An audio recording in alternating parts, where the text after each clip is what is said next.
जय हिंद। आज पॉलिटी का एक टॉपिक खत्म करते हैं और इसको समझते हैं। आइए देखते हैं इसको।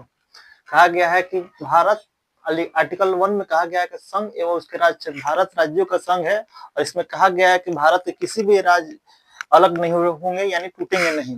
आर्टिकल 2 में कहा गया कि नए राज्यों का प्रवेश और निर्माण, मतलब कि नए राज्यों का प्रवेश और निर्माण, जैसे भारत के बाहर से जो भी राज्य होंगे उसे हम मिला सकते हैं, उसकी सीमा को बढ़ा सकते हैं। जैसे कि हमने सिक्किम को लिया।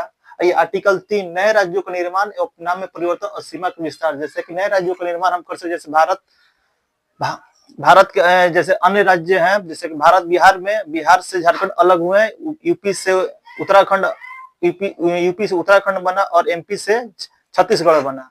आर्टिकल 4 में कहा गया है कि अनुच्छेद 2 और 3 को लागू करने के लिए भारत के राष्ट्रपति से अनुमति नहीं होगी। आर्टिकल 5 में कहा गया कि संविधान के आरंभ पर नागरिकता, मतलब संविधान जब बना तो उसमें नागरिकता दी गई। आर्टिकल 6 में कहा गया कि भारत पाकिस्तान से भारत गए, मतलब कि आर्टिकल 6 में कहा गया कि पाकिस्तान से जो भी पाकिस्तान में रह रहे थे वो भारत आए, लेकिन 19 जुलाई 1948 से पहले तो उनको नागरिकता दी जाएगी। और आर्टिकल 7 में कहा गया कि भारत से पाकिस्तान गए, मतलब कि जो भी व्यक्ति है भारत से पाकिस्तान चले गए, लेकिन संविधान बनने से पहले 19 जुलाई 1948 से पहले और वो भारत आ गए तो उनको नागरिकता दी जाएगी।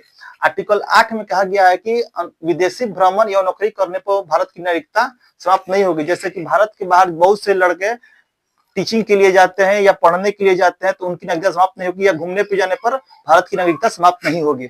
आर्टिकल 9 में कहा गया कि विदेशी नागरिकता लेने पर भारत की नागरिकता समाप्त हो जाएगी, मतलब कि अगर हम भारत के हैं और किसी दूसरे देश की नागरिकता ले लेते हैं तो उसकी अपने देश की नागरिकता समाप्त हो जाएगी। आर्टिकल 10 देश विरोधी कार्य करने पर भारत की नागरिकता समाप्त हो जाएगी। भारत के अंदर कोई भी देशद्रोही हम काम करेंगे तो हमारी नागरिकता समाप्त हो जाएगी। आर्टिकल 11 जिसमें कहा गया कि नागरिकता कानून संबंध संसद बनाएगी और यह गृह मंत्रालय का अधीन होता है, मतलब कि भारत की जो भी नागरिक कानून बनेगा जिसमें भारत के संसद ही बनाएंगे और यह गृह मंत्रालय के अधीन होता है। अगला टॉपिक मिलते हैं। जय हिंद।